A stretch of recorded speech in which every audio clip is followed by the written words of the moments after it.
Sir. Good morning, ladies and gentlemen. Welcome to the August 18th, 2025 Commissioners Meeting. There are Title VI forms in the back corner by the door. If you'd like to fill those out, you can turn them to the auditor's office. Sheriff Myros, will you please lead us in the pledge of allegiance? I pledge allegiance to the flag of the United States of America and to the republic for which it stands, one nation, under God, indivisible, with liberty and justice for all. If you could remain standing and join us in prayer with Terry. And we thank you for today, and we thank you for the blessings of life. Thank you for this community that we live in, and we just pray for our leaders that you would give them wisdom and guidance and direction as they conduct the business in this hour. We pray in Jesus' name. Amen. Amen.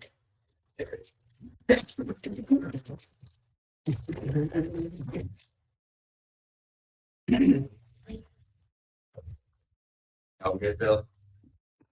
Finance project.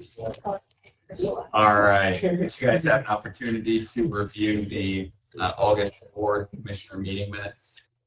I did. Everything looks good to me. Yeah, I would make the motion to approve. All right, so motion second. All those in favor say aye. Aye. Those opposed? Motion carries. Looking next at claims. Any questions on claims? I know there were some that were circulating earlier. The department heads. Claims were edited. I did notice that there was a bill from Tiny in there. There was two bills. One of the bills was our maintenance, but the other one was not. We haven't had things in to do any work, so I had Charlie review it, and it was determined that after he got Tiny that it was actually the hospital bill, but they said it's us an error. So that was removed from claims and they approved the units. And all of the other questions that were circulated cleared up at this point. I would note that there was a second pay app that we need to have on this set of claims. Well, this would be disbursement for the Ready project out at the fairgrounds. This one is for $457,578.85. That number actually puts us above with claim 3, and then this claim 4 puts us above the $2 million for edit. It puts us at $2,240,859.27. So my proposal on paying claim 4 here, or pay app 4, is that we go up to the $2 million, which then leaves us with $240,859.27 left to pay above the $2 million that had been allocated from edit. We have $160,000 from ARPA, so we pay $160,000 from ARPA, and then we have the seed money at the foundation from a couple of years ago. So we pay $80,859.27 from the money at the foundation. And the reason that we had two claims come in right now was they're trying to get them set up so that we're actually getting payments when services are being done instead of paying for prior services. It's probably purchasing the material. So like pay app 4 here that we're looking at was including buying the metal stairs, metal railing, some additional material for the fire suppression system, HVAC. They bought the bricks for the skirt on the bottom of the building, and all of that is special order. So instead of them paying for it up front, we're paying for it. So they're just trying to change the schedule that way going forward. You can motion on that. That included as all of the other claims. So yeah. Stop making a motion to approve claims and second pay app. I'll second that. All those in favor say aye. Those opposed? Claims approved.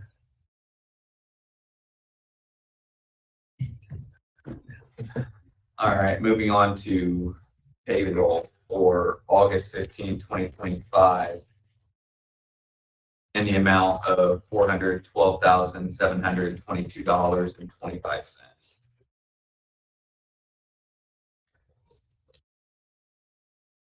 I didn't have any. Question, Brian? And I know you mentioned something about IT. Yeah, for overtime. I will. don't see anybody here. from IT. I'll get with Josh and just see. Other than that, I didn't have any questions. Well, I'd entertain a motion. I'll make a motion to approve payroll. I'll second. All those in favor say aye. Aye. Those opposed? Motion carries.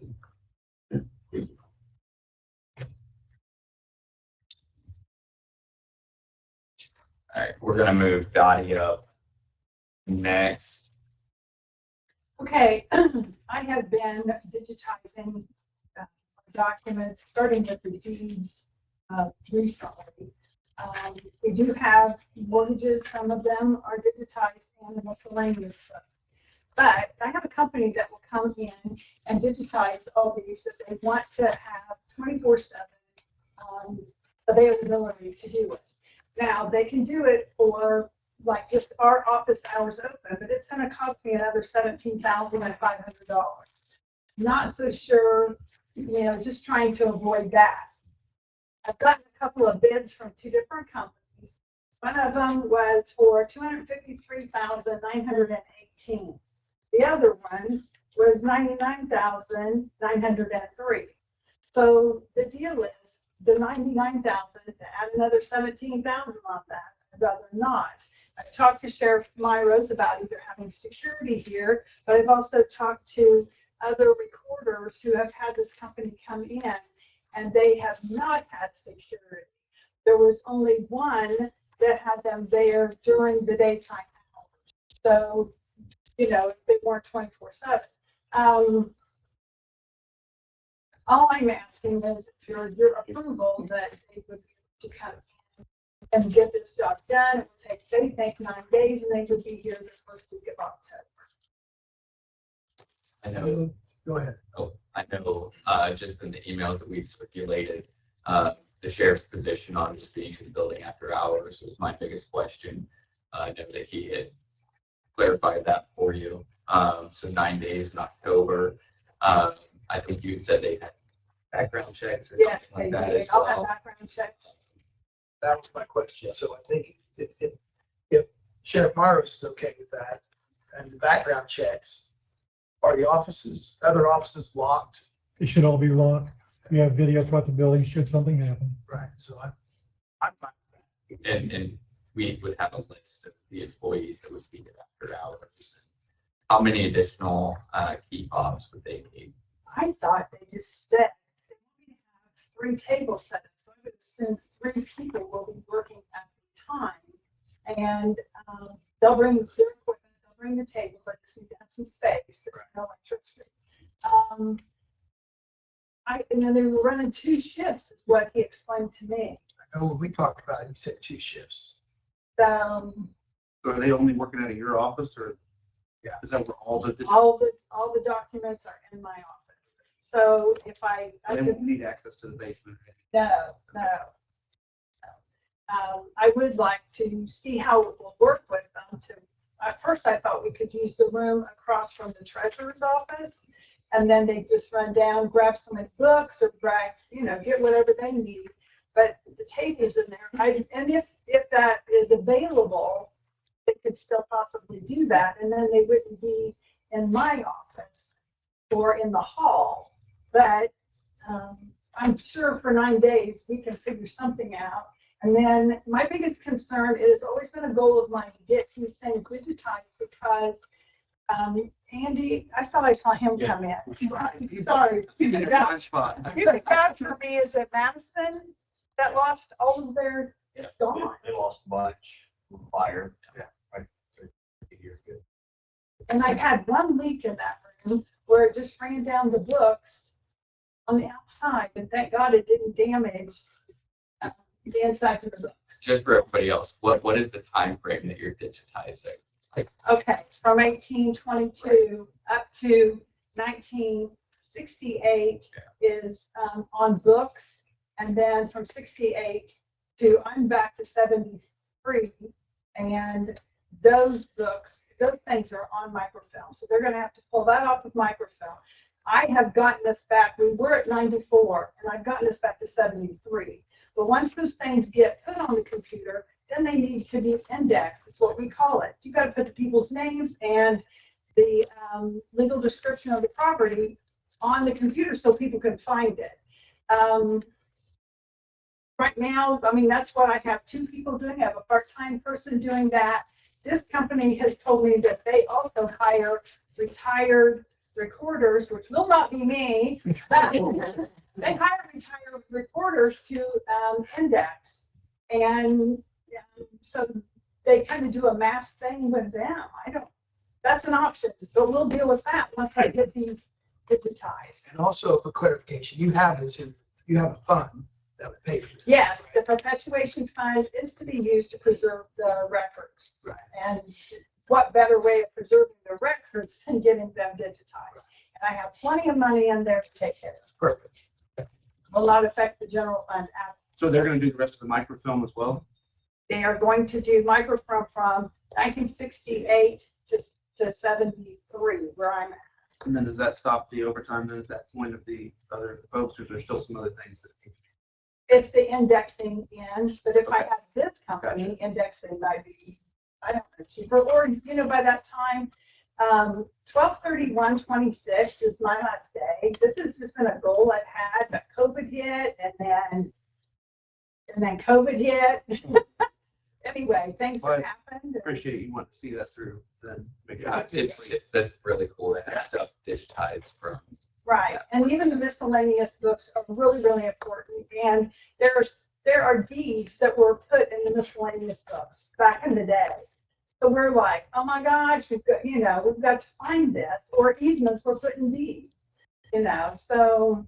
Is the storage in the cloud, or is it local, or where they're being saved to? Okay, that one, they will be saved in a program that I have called CSI, which is out of Fishers. I also pay this company to preserve the records in case something happens here.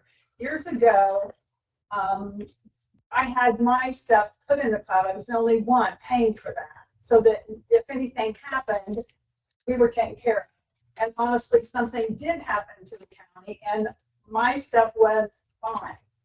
So, and that's why I paid this other company now, because it's my understanding, Josh, our IT doesn't have that available for us, I don't believe.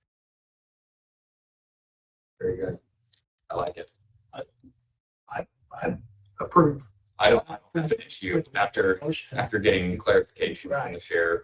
I say move forward. I don't have an issue with Okay, that. so do you guys need a vote or anything? I just need to make sure that Yeah, yeah. I get your approval. And after hours access. I'm good with it, as long as it's only in your office. I was worried about traffic to and from the basement, things like No, that. it won't be in the basement, but they may be in the hall. They've got Right, to sure. get in But my. yeah, And that's it. You good. I say move forward. Okay. Thanks for doing that. Awesome. Yeah, Thank you. sure. Thank you. And thanks for moving me up. Yeah. Up next, we'll handle the vacation alley up in Clarksburg. Guess I do need. I'm here, but you go right. You know what you're doing. So. And I'm here to help discussers and kind of clarify some things with, you guys with many vacated alleys or streets. So our process usually, if someone petitions the county to vacate an alley or street, usually it goes to our tech review committee first. Usually Tim Ortman is there, they look at it. A lot of them get turned down they give a negative recommendation from our review committee. that point, it's still up to the petitioner if they want to bring it in front of you guys or not.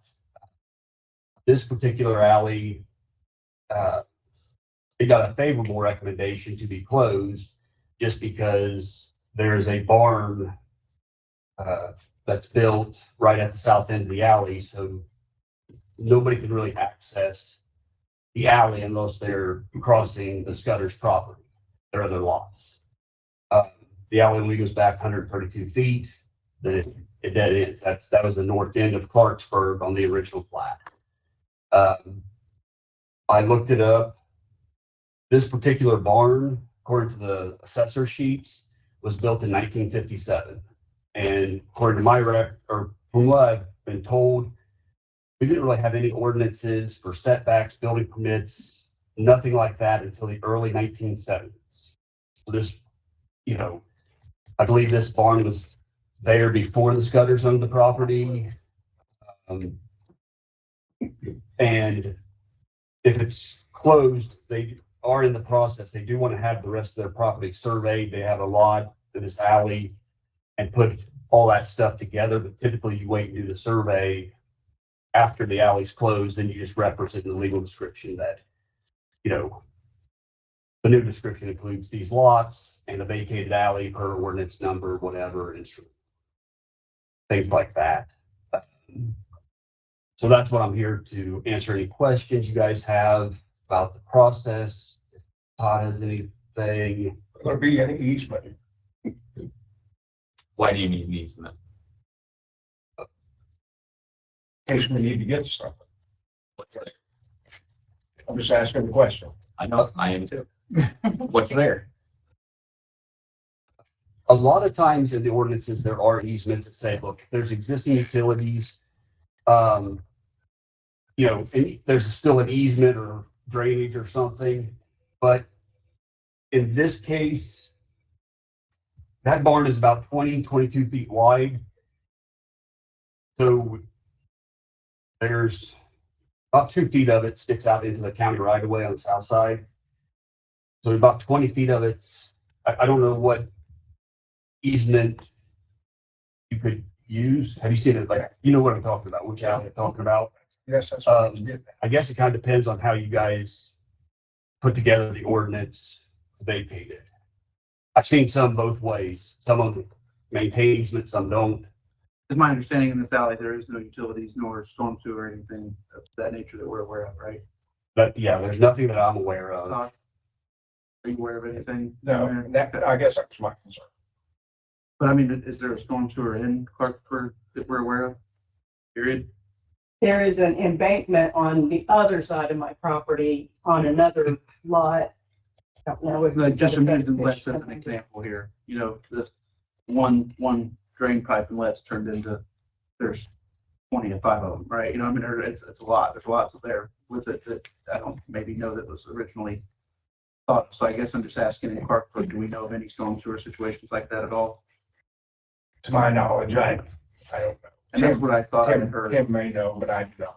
And Tim would have brought that up in the tech review, I'm sure.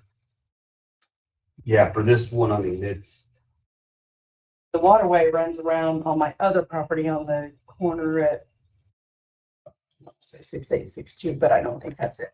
And it runs down and around and then underneath the road on the other. Yeah, I'm talking about property. buried storm sewer Oh, drains and yeah. there's. I mean, from everything that I've seen, I don't think there's a single thing in that alleyway, well, except the barn. No, that's not my fault. Been there for a while. Well, the tech review gave it a favorable. The barns are there. As we discussed, there's really any other thing there that's in the way. I don't see an issue with vacating it. I know Gabe and I talked a little bit before about, do we set precedent? We start vacating alleys. But in this situation, I don't see it. I just don't see it an issue. there's been other, We did it in Milford, I think. there's vacated alleys and streets in every one of our little towns, in Greensburg, Yeah, I would say as a precedence, or, it's not something that we're not looking to just give up land and get rid of. But in this particular situation, I don't think there's any. We had something similar in Milford, wasn't it, Chad? I think it was. Like 2 years ago. Okay. Because if you hop on Beacon at some point and you look at Milford, there's lots of little alleyways in there. Yeah. And some of the homes there are either built like right on the line or just over the line for that alleyway. And we had a similar circumstance, not where we had a building that was spanning the entire alleyway, but we had a similar circumstance a couple years ago where we dealt with the vacation. And when you talk about those things we built in the 50s, 40s, 50s, but prior to ordinances and variant setbacks. Right. So, like I said, every alley and Bay Street's a little different situation. That's why the county started going to the tech review first. Yeah. And honestly, a lot more of them have been giving non-favorable recommendations than favorable. And then I don't even think petitioners followed through with coming to your board here. I'm okay with vacating from what I see and understand. Yeah, I would make a motion to move forward. Vacating It's a legal counter there. Christie, do you have, I don't have a printed copy of that. You do? Oh, very good. I got you. So I would entertain a motion to approve ordinance 2025-8 for vacating the public way. Prior to that, is there an issue with our meeting notice? Okay. Is there anyone here who can attest to? None of my neighbors are interested. I have the certified letters and all that they've approved everything.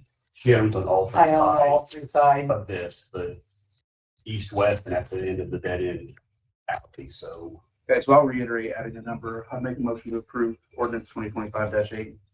I'll say that. All those in favor say aye. Aye. Those opposed, motion carries.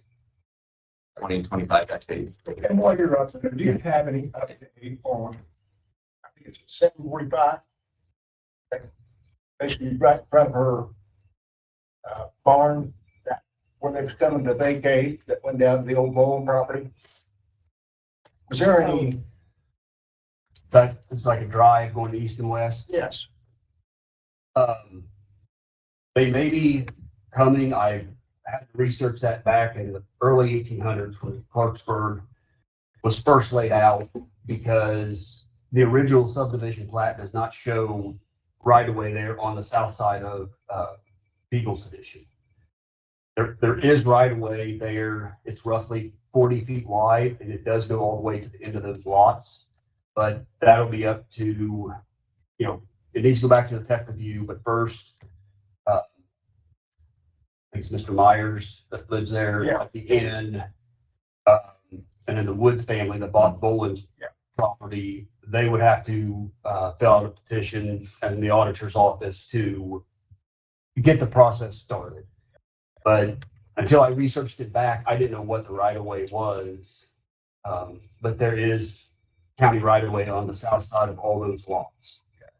And then what about that drive going out to? Where the drive comes out onto 640, that's on private property. The right of way stops at the west end of Lot 8, Beagle's Edition. Okay. So it's a dead end street with unapproved lots there to the north. And we're working on a survey for Mr. Myers because he's going to sell off that corner right there with lots 7 and 8, so that someone can build a house there. They've already went through the process and got it rezoned. I know Mr. Myers was in an accident. Yeah. So it just took me a long time to get it. Yeah. The records. Okay, so what that turn goes down on Mr. Myers' property, that is That's private property. private property Okay. because like I said, the right of way dead ends at the last lot in Beagle's Edition. I know. None of this is in regards to the vacating alleys. No. Can we move this conversation offline, please? Yeah. If it- All right, talk to you later. Yeah. Thanks. Thank you. All right, Todd. You're up with your highway department update. Well, let me drop this off for it's a resolution. Need to have signed. Tippecanoe County has a road counter that they're trying to get rid of. And we could use it to do our own road counts. So that is a resolution that needs to be signed by Jeremy and Christie, where we can take that copy of that document to Tippecanoe and pick those road counters up. As far as highway department, we've been working on our main maintenance issues as far as patching, grading, stone roads, mowing, spraying vegetation. We got a bridge in place going on right now. We're setting rebar and getting ready to pour the embutments. Hopefully we can get that done this week. And we've been working on sign maintenance. I had quarterly meetings with NDOT on Bridge 131 and 141, which are federal aid projects. Those are in compliance. I'm good on those. I got my closeout completed and sent in to NDOT for and approved for 2025-1. So I'm good to go for submitting for 2026-1. Yeah. The one thing that I would mention, I need in the minutes to say who is going to be the legal signer, if Jeremy's going to continue that, so I can send that proof in with my grant. Yeah, Okay. we have a resolution here. Okay. And then I have, need to make sure my Title VI is updated. And I need to make sure that my ADA is updated to be submitted. Okay. I think Title VI, is that got to be sent in every year, or was the ADA every 3 years? ADA is every 3 years. Yeah, so Title VI needs to be sent in every year, and that should be submitted by the auditor's office. I think Christie has some training on that. I know that Doug and I went to training last Thursday at the Indianapolis at State House for ADA Title VI, and then they also got into a bunch of NDOT federal aid stuff, which I'm sure was very boring for Doug, but he sat through it. So we did that last Thursday. And then Friday, I had a meeting with at EMA with FEMA to go over the storm damage that occurred from 325 to 410 for the flooding, trees down, winds, all that kind of stuff for reimbursement. The total that we submitted for the highway was $106,118.52. And I think we are, if we get approved, we'd be entitled to receive 75% of that back.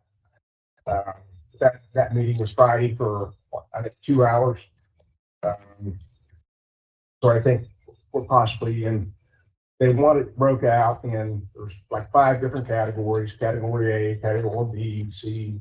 And it's debris removal, equipment, what locations. Yeah, so there's some information that Tim and I need to get. I'll probably be making a call to that William Smith with FEMA today, find out exactly what he needs. Because in that 2 hours I was in that room, I was getting bombarded with questions and I just didn't have all the answers. So I need Tim's support on that, where we can pin drop where those locations were on the call outs, and we'll use LOW, our time system, and our daily worksheets to accommodate that. So I'll get that information, but I want to have a conference call with William Smith to make sure Tim's not spinning his wheels and not getting the right information. So other than that is all I have. You gentlemen have anything for me? So looking here at the resolution with the Tippecanoe traffic counters, down here, it says that no charge to Decatur County, so they're free to us. Correct. And it's an as-is basis, so there's no warranty as far as anything like that, just for your guys' knowledge. That answers my question, because I wondered what the cost would be. Yeah, so they're free. They're free. Okay. Well, they bought a new set, and they just, instead of throwing these away, or anybody else, well, Tim was in the office that day, he responded right away, and so I think the only thing we have to do, maybe buy a few new tubes or however they work to get some information, but I think they'd be pretty valuable to the county.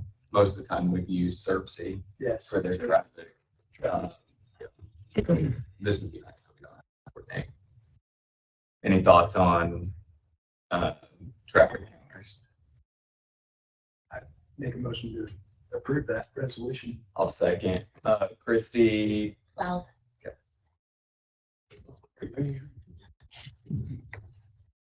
On.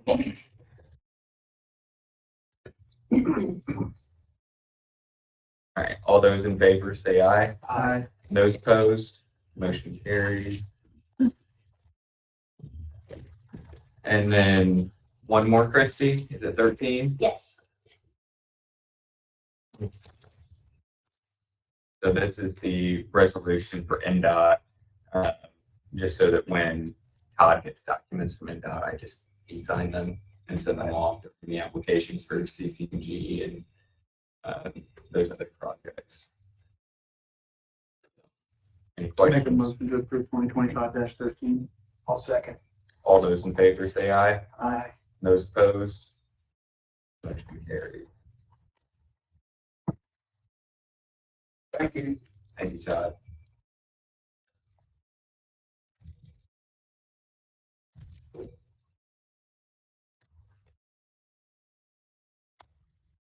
Chris, Parks Department. Good morning, Chris. Morning, guys. How are you? Good. How are you? Good.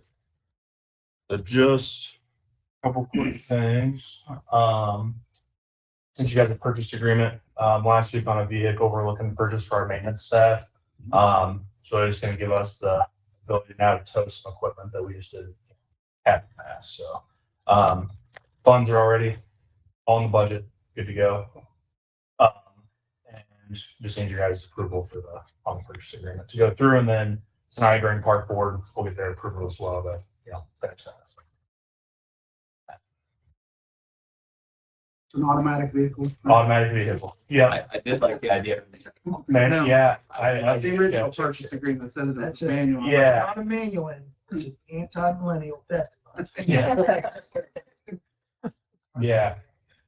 He got that switched pretty quick. So Are you trading in a vehicle or are you? not this one, we are. In the future, we're possibly looking at the next vehicle we get, we're gonna trade in one of the vehicles. I reviewed it. I don't have any. Questions on the vehicle purchase? So it looks like it was $36,500 for a 2023 2500 Ram. Yep. 4-door V8. Automatic. I don't have any questions. I'm gonna make a motion to allow to move forward with the purchase of the vehicle, the 2023 Dodge Ram. I said, all those in favor say aye. Aye. Those opposed, motion carries. And then I do have a purchase agreement on hand right now. So, second thing is the park house that we have. Just bringing that to your guys' attention to see what we, want to do going forward with that. There's been some talks on some options to use it for something, or go forward with demo and use it for some other stuff, but just bring it back to you guys. Is it vacant now? It is vacant now, yes. Everything's been cleaned up. It has not been cleaned up. But it is vacant, and we did deadbolt the door just for safety reasons for, complex stuff. What was your overall assessment of the house? Have you physically been in it? I have been at What was your overall assessment of its condition now? condition. From the naked eye, I understand. I think I personally believe it was not in good state of condition at all. Not Aesthetics, yes, but structural? Well, we can't tell that. I know. yeah. Aesthetics was not good. Structural from the outside, I mean, it looked okay, but from the inside looking at it, I think we would have significant funds into making it usable again for something. Without more information, I'm hesitant to just straight tear it down. Yeah. At this point, maybe we have Charlie run over and give us an inspection of it. Because I could see the possibility that this could be an office space for the Parks Department or headquartered for the Ball Diamonds, or if things go the way we're hoping with the new building at the fairgrounds, if we have to have some kind of event coordinator, we could use office space in that building since it would be right there. Uh, That would be very dependent, of course, on the structural integrity of it, if we want to put the additional funds in to rehab it. But I think there are some options there that I'd like to explore. I definitely don't feel like we should tear it down. We should, I mean, there's no immediate cause to tear it down. I think we should definitely look at our options and see where we're at. We can keep the, keep the pipes from freezing and keep it for a minute just to see where we're at. We can have Charlie take a look and report back to us. Yeah, we'll let y'all in. All Awesome. right, thanks, guys. Thanks, Chris. Thanks, Chris. Sheriff, good morning. Good morning. I'm going to report a couple of requests. One is a need and one is a want, to be quite honest.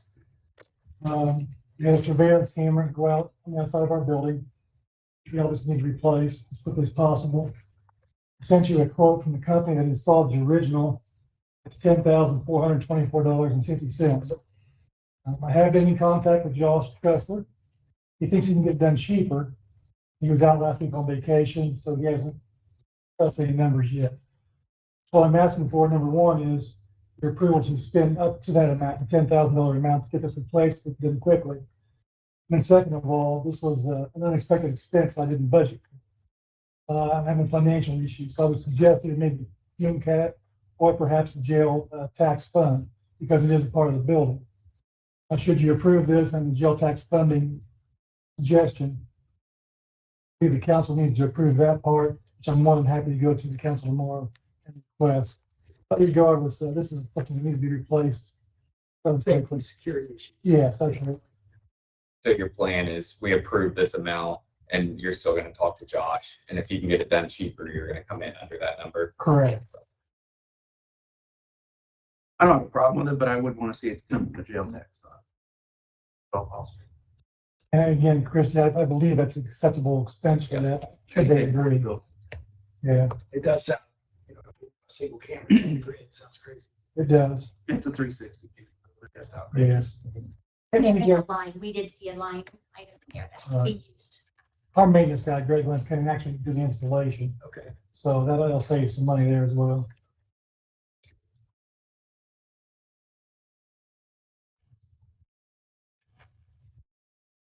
And this is compatible with the software and everything we are using. Correct. I'm in favor of getting it replaced. I'd entertain a motion on the approving up to $10,424.60.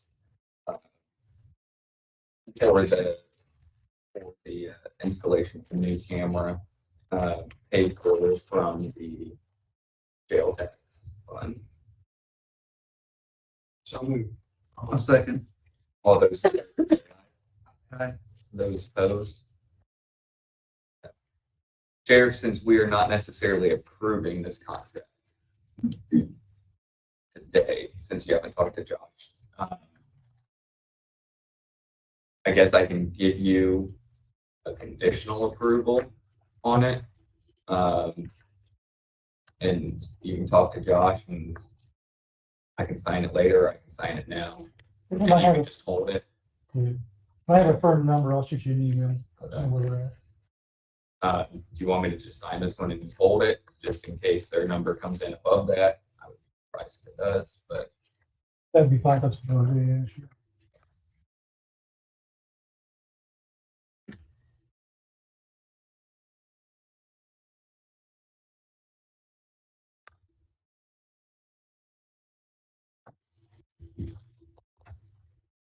scan that back. Thank you. And then my want, thank you for that. I was able to install 4 medical sensors, 2 in our pad cells and 2 in our medical cells. Obviously, those are our high-risk inmates because they're having medical or mental issues. And what this is it's like that's the size of a smoke detector, works on radar, and it checks the biometrics of the person inside the cell, pulse, respiration. Currently, if you're in a padded cell or medical cell, you get checked on every 15 minutes. Sometimes that's not enough because we do have medical emergencies. What this does is it again checks the biometrics of the person inside the cell. Should something get elevated quickly or drop quickly, it sends an alert to the dashboard sitting at the booking center, which our deputies, and we can address that medical emergency quicker. Again, we have a quote here for $29,000. I'm trying to mitigate our liability should a medical event happen, and it has happened in the past. Again, I'm just trying to get people there quicker to address the situation. Again, I have no funding for this, but I think it's a very vital thing to, again, to mitigate our liability. So again, I would suggest either Cume cap or again, jail tax, because it is a part of the building. Could you agree with me on this? Again, I think it's a vital thing that's important to our inmates. Other jails are using it, and they've been very successful with it. You answered two questions. So you have had this happen. Oh, yeah. How often do you have all four of those cells? Um, I So see usually all these have- heads in my periphery going like this right now. Yeah. it's not unusual to have one medical cell and one pad cell continuously Yeah. occupied. The second cells, we had an inmate that had to go for surgery last week. He was out of the building for 3 days. And as soon as he came back from surgery, we got to put him in a medical cell. And obviously, we had to keep track of him because of his recovery. Yeah. So there's situations like that. And again, if you're in the pad cell, it could be a mental health issue more so than medical. But regardless, we have to keep better track of them. And you said quite a few other surrounding counties are also using these. Correct. They are. So then the reoccurring cost going forward, is that the Yeah, annual subscription, that 3,600 annual subscription? Correct. Which I'd be willing to pay out of commissary. So we have the 29,000 up front for this year and then reoccurring 3,600. Correct.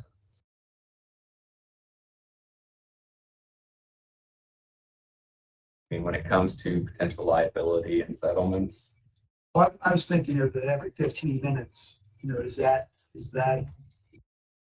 happen every 15 minutes, or is that give or take? Is that Well, where sometimes you're busy and you can't get in there that does happen. Not the, yeah, that does happen. But typically, yeah, every 15 minutes they do get checked. what is the alert? Is it like on the computer software? Does it come up where there's just like an alert on the computer, or is there something that's audible? It's on the computer itself. and somebody is there 24/7 on that? Correct. Somebody's always looking at it. Yeah. So it doesn't alert any emergency services on its own, or it's just. It does not. It just strictly alerts our staff so they can go assess the situation. It's pretty neat technology. I think it's a great thing. Yeah. Timing for you didn't look great having two things, but I mean, I think it's a great thing to have. And it's obviously anything we can do to reduce liability. But I would like to see it. And again, I'm more than happy to go on the counter and ask for that money. Reduce liability, save lives. I think it's a good thing. Brian, anything else? No, I think as long as it's, my thought process is when that goes off, somebody is there at the booking station and they immediately, There should be, there should they're be. not a out. response. doing something, or they're away from the booking desk, and then all of a sudden it gets missed, and here we are. But I agree with the process. I think it works as long as everything. Even if they are away from the booking desk, they're only gone 2 or 3 minutes tops. Is there any reduction from insurance liability with this? Not that I'm aware of, no. But that would be a good one. When thing comes up on the jail side, yeah. That'll be redundant in control. So as Eric just pointed out, the alarm also goes to our control, and that is manned 24/7. That's good. So, yeah, That's good. That's a plus. yeah, I know how things are, and you're sure, all of a sudden you're at the desk and you're gone because you got to go handle something. right. You're back and this thing's going on. I would make a motion to approve the $29,000 paid out of the jail tax fund. Second. All those in favor say aye. I, Those opposed, motion carries. Thank you.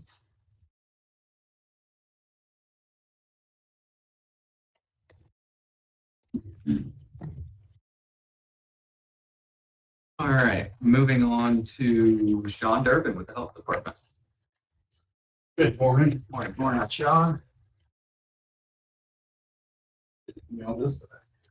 Yeah. So this neither saves nor lives nor reduces liability. However, it does make it a little easier for us to find for our customers. This is a sign proposal from Green Signs for the outside of our building. It would be both the health department and court services. We just need better identification. We have people walking in the wrong doors all the time. So, I hate saying all the time. Absolutes aren't ever really true, are they? And I just used another one, so that doesn't work either. But anyway, to get away from the absolutes, it frequently happens. How about that? We would like to use this as a solution. I will say I did look at the raised letters. There are a couple of other companies online without the installation, and to be honest with you, they were about 6,000 without the installation and custom design, and that was just the letters, not the logos. And they're not backlit, correct? Those are not backlit, correct. We figured if we want to add lighting, we can put ground spotlighting up too. Okay. I'm really happy to see that you were looking at this, especially the court services sign is looking very, very bad. So I was very excited to see looking into this. Good. I think these look very nice put together. I think it's a good upgrade. Okay. Looks good. And the funds are there. No, that's why I'm in front of you guys. Now, every time you come to us, you're like, "Fun." That was back when I had, Now I gotta change my. yeah, you like it, but $7,000. So, yeah. Regardless, something has to be done with the signs. It's looking, I mean, yes, the new digital billboard outside is great, but the building, the signs of the building are bad. Not a great look. And the little 4x4 sign I've got out there is 20 years old. And so obviously these two signs come off the building. What about the other sign, the health department sign? Will that be pulled as well? Yes. The one in the ground. Yeah, Yeah. not the new one, the new one, but the one up by the drive. Yeah. The two post sign. Yeah. That'll be removed with these.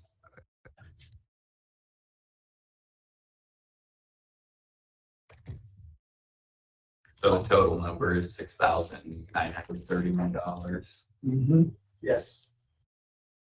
I have not had a chance to look through that, but really hoping you had the. Very good. Yeah, I'm the same way. I was, and again, an assumption that you had the funds for this, so.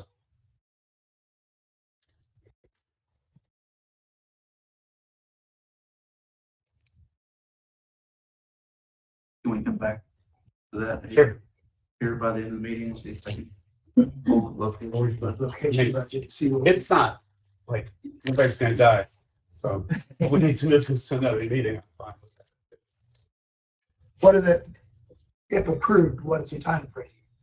John? She can get on it right away. She start the permitting process to start with, and then it'll just move right along. Probably, I would say within a month. I can't say for sure. It has to be fabricated. Oh, So I've seen it, so. So the annex and Cume Cap, annex has an appropriation of $300,000. So we used that. Unexpended is $174,583. What was the court? Annex at the Cume Cap. Okay. So Just upgrades. Yeah. And the other things that I'm aware of that are coming out of it this year are pretty minor. Yeah.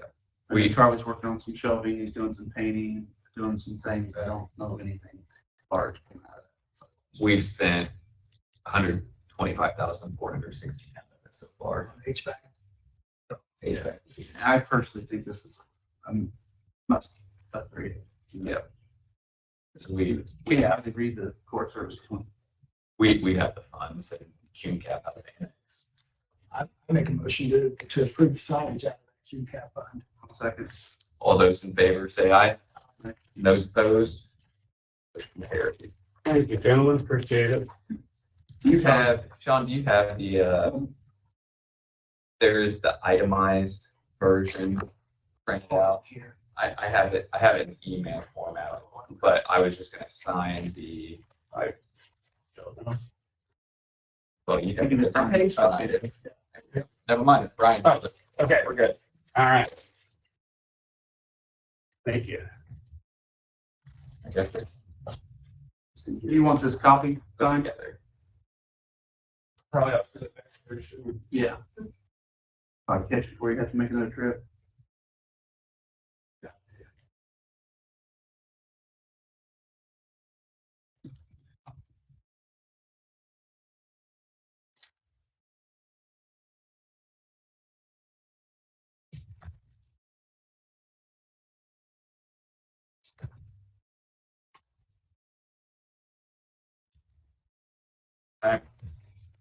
Thank you, Sean. Thank you.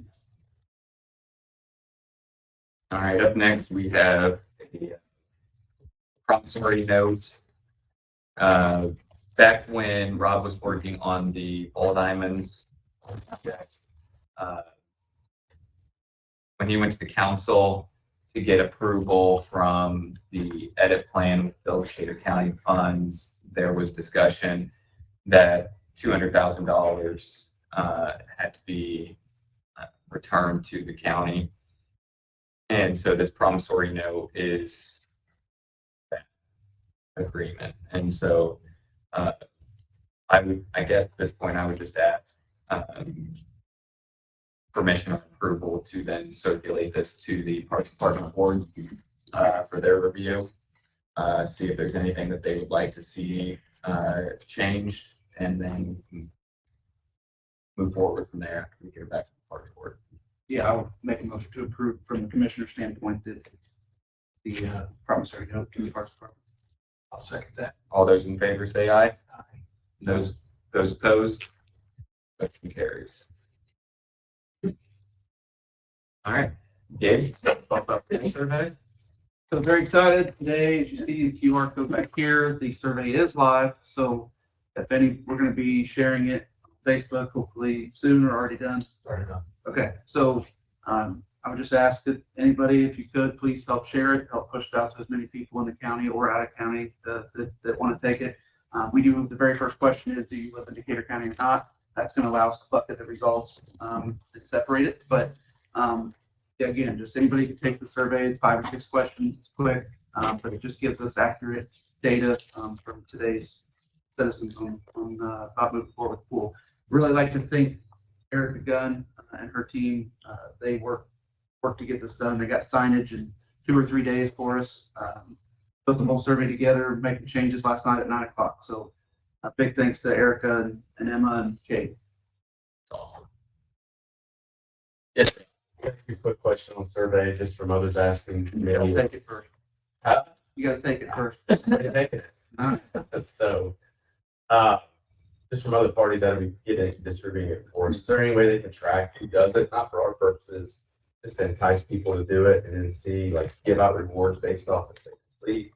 It's not tracked by IP or logging emails or anything at this time. It's a raw data footprint. So I did ask Rob to work with UTRIP and to distribute this to everyone who came in from UTRIP this year, just as another, I understand that isn't necessarily for the county piece, but I wanted to see again, how many people that would come in from UTRIP would use the pool in that area. For 2 reasons. 1, we know how much that may affect admissions, but 2, we also know how many people that we are not anticipating would be at this pool would be there. So it gives us data from both sides to look at. So Rob has worked with UTRIP to create a little bit of an incentive for people to take the survey for us. So hopefully we'll have those data numbers as well. And that'll bear out also in the in-county. That That gives us some information there as well. Of course, there is some people with UTRIP that, I mean, a lot of the teams are actually local. Yes. But yes, there are some that are out of town, and that would be picked up in that. Yeah. We currently have the cap set at 10,000 survey, but they're continuing to monitor that as we go along. This will be open until August 31st. And if we get near that number, they will up it. Fantastic. Please share. Please share. And we're going to have signs that Erica will be distributing this week. They're going to be put up at a lot of the locations around Greensburg. Her team's taking care of that. They got some yard signs, farmers market. They'll be trying to get this out to as many people as you can. But again, I just please ask if you could share it on social media. That's great. I love seeing that area becoming the active area. Mhm. Love it. Thanks, Gabe. Good work. Up next, the Motorola payment FlexCat system. I know Nate's not available today, so Sheriff. Please do not confuse me. I never wanted to be a fireman. Just saying. He did spend a lot of time at the firehouse. So anyway, this is really just information for you. This is your contract with Motorola, our Spelman system. There's been a lot of confusion in paying the bills with Motorola because county's sending in their portion, city police is sending in their portion, city fire is sending in their portion. There's been a lot of confusion about matching up the invoices with the payments. So the 911 board wanted to do was just the county's going to assume paying it all up front, invoicing the city for their portions, and then receiving that back. Again, it'll be a council issue as to how that works mechanically. That should not be an issue. So really just, again, information for you. We're going to be paying that up front. That line may be running in the red temporarily until we receive the receipts from the city. There's been a lot of confusion from the road. I just worked really hard to get it all straightened out. So I don't think it requires any action. Yeah, it's just information. If it makes it easier. Okay. With that. Yeah, it's going to clean it up substantially. Thank you. Thank you. All right. Last thing I needed to talk about. I've been talking with Ashley Hungate. I know it's something that we have mentioned up here before. We'd like to get a long-range capital improvement committee put together.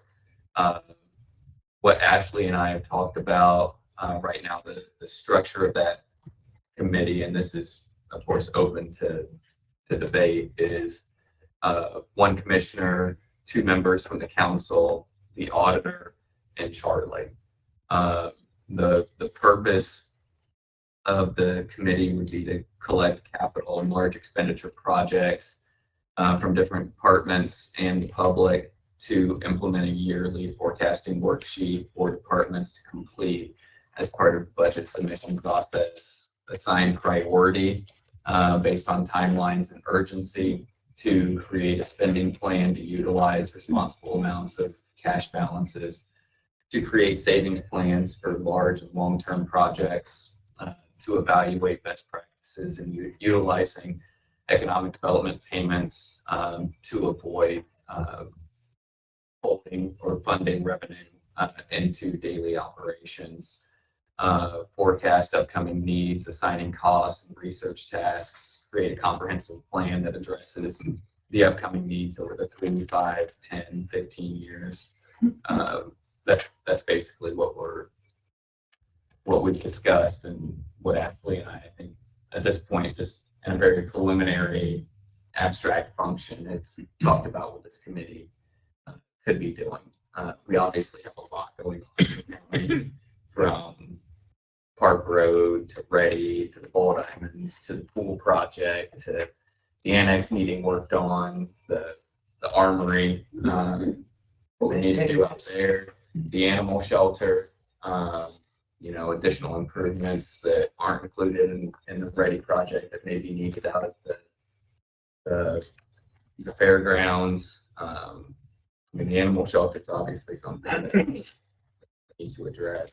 And so I think something like this is needed so that we can have a good idea of where we need to be going.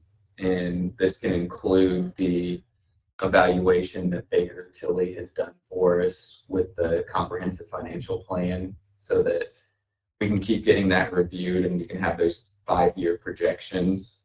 And then we can work with them further if we know that there's something coming down that we need to plan ahead on having that savings part of the long range project. We can actually have Baker Tilly do an evaluation and give us some projections on what exactly we need to do to be able to cover those projects in the future. When I talked about running for county commissioner, this is one of the projects that I thought was especially needed for our county. Is it felt like we were putting Band-Aids on everything and not forming a plan of how do we take care of our buildings, how do we take care of future needs and wants and growth. And this is exactly where we need to be working on this is super important. Financially, just make sure that we're healthy as we look forward 5, 10, 15 years. I agree, exactly the same. What do you guys think of the makeup of the committee? One of the things that I would say is we have, when you're talking about one commissioner, 2 council members, I think as long as the communication between the commissioners, I know that we talked about having 3 commissioners on the committee, and then we have a quorum every time we have a meeting. And is that okay? But as long as we have a public notice that we are having a meeting, there's no issue with that because the public's invited. So that would be my only thing. I would love to sit in on those meetings to help facilitate with anything that's working on that. So that's my only, with the makeup, I don't see a problem with having 3 commissioners on there. It would be a public meeting.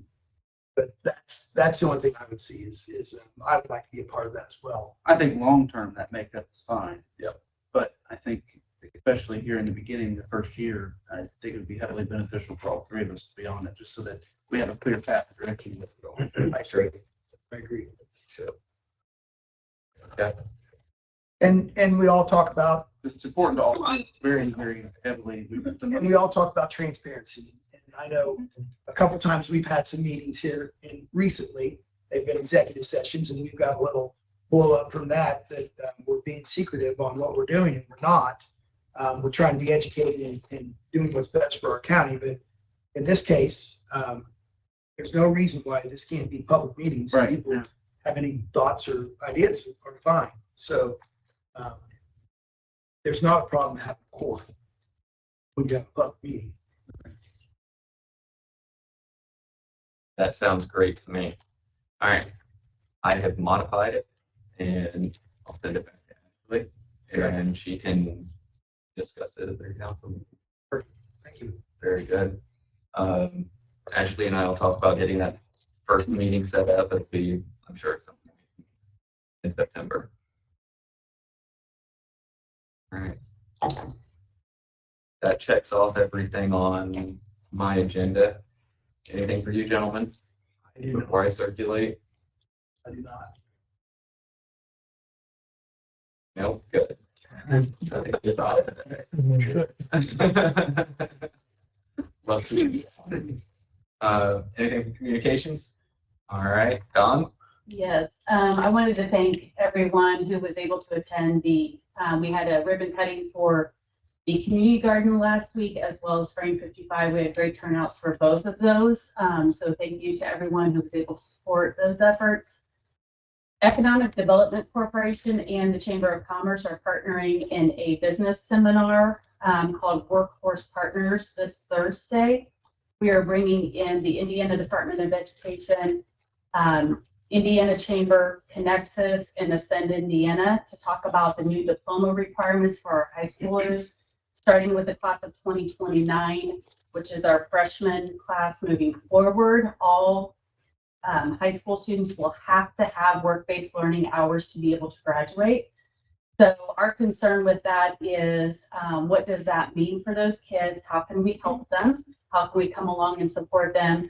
And what kind of pressure is that going to now put on our business community to fill those positions and to help those kids out?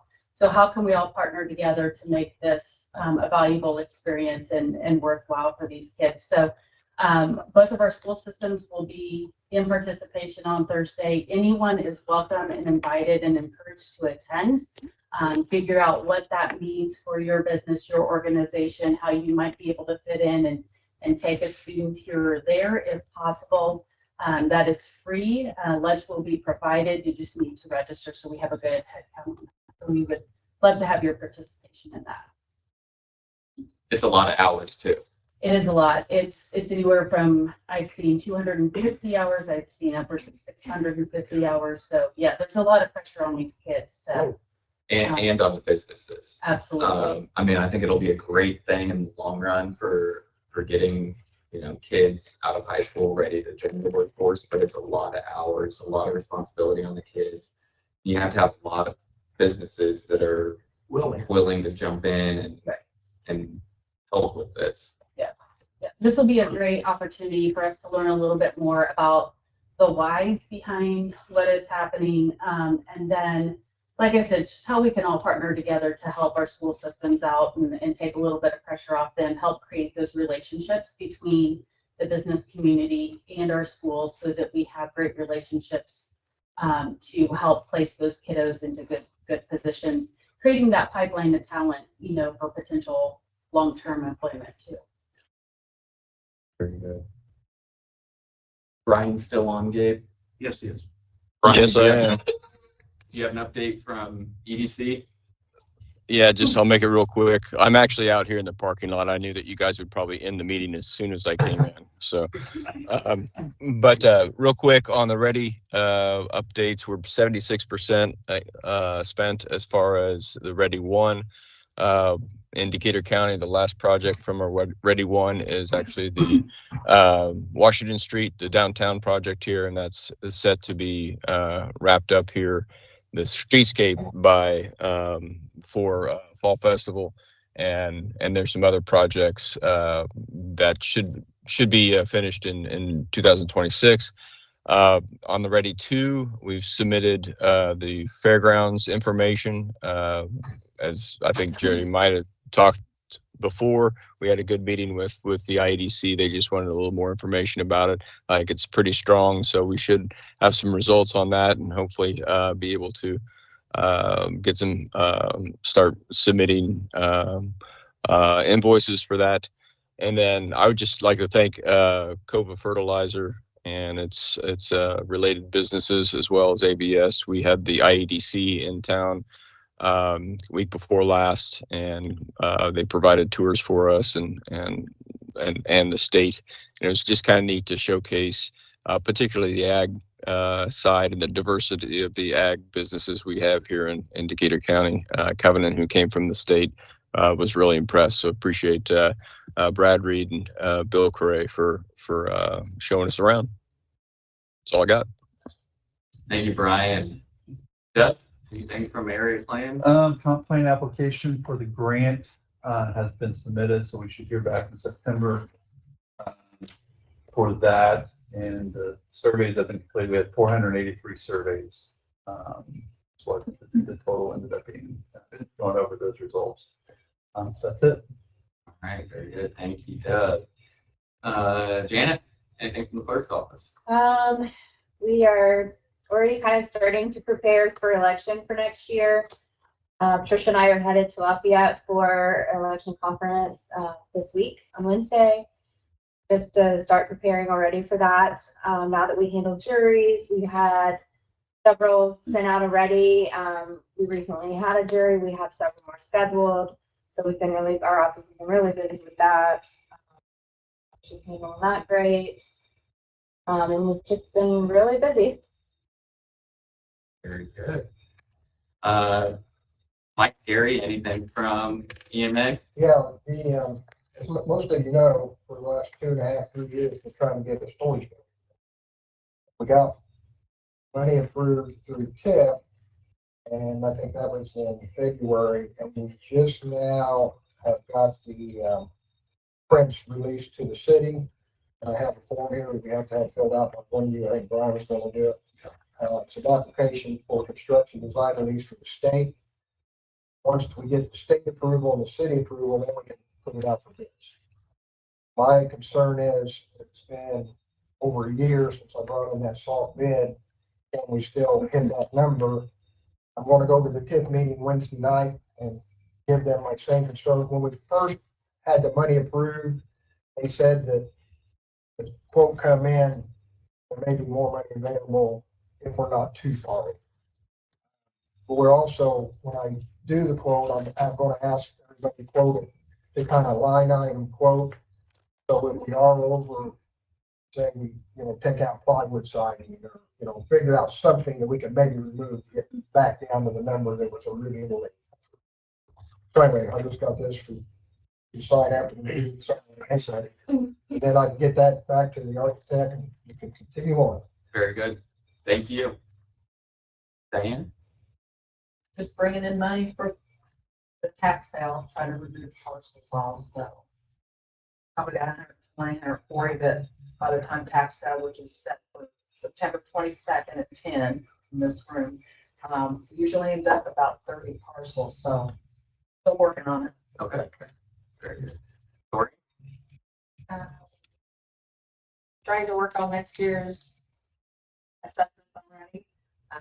We will be taking bids soon for a reassessment contract for the next 4 years.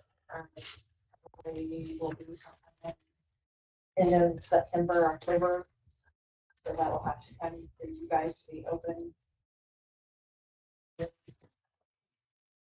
I am working on getting those out to people. Working on next year's stuff already. All right, fantastic. One thing I think forget to mention, just to update. So when we did have fire alarms. That been 2 weeks, 3 weeks ago? First weekend, right, August. Okay, so a couple weeks. We did have the fire alarm, and there were some issues that were brought to our attention as far as the stair lift. And so I've talked with the sheriff, and courthouse security is going to check the chair lift every day to make sure that it's functioning. And so if there's anybody that needs training or just practice with the chair lift to make sure that in times of need you can work it, get with courthouse security, get with Patty. That way we can make sure that everybody knows how to work it. I want everybody to know how to work it in the event of that situation happening. And if there are issues with it going forward, let us know. But it sounds like everything is working. Have you heard anything to the contrary, Sheriff, from any of your staff? No, since I talked to you last week.